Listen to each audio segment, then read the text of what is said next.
More and more people are finding themselves at a standstill. Some people say it's because of the virus, others just hate this year as a whole.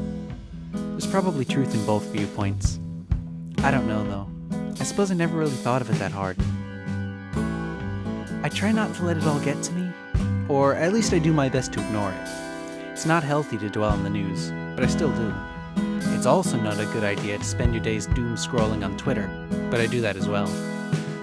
We've all had that day where we cycled between the BBC, NBC, and Twitter, waiting for each site to update. I should be more careful about that though.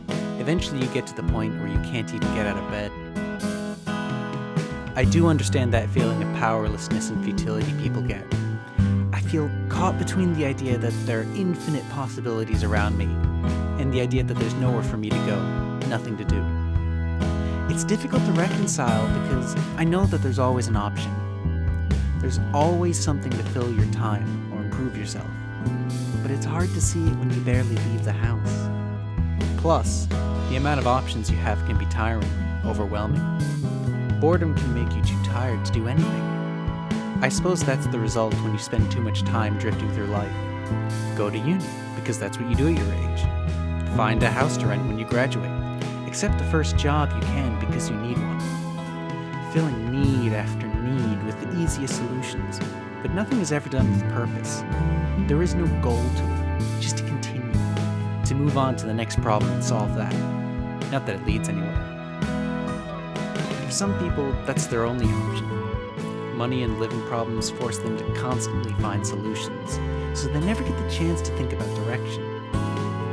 I've been lucky enough to have more time to think about my own direction in life. Not that I have that much to show for it.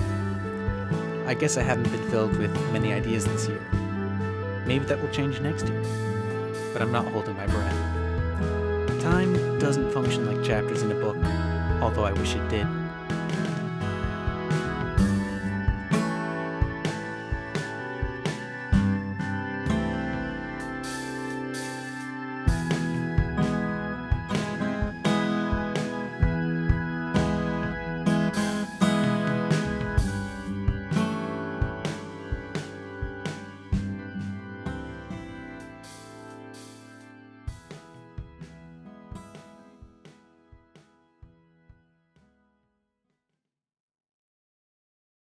You could subscribe to 5 or 6 channels, or just one.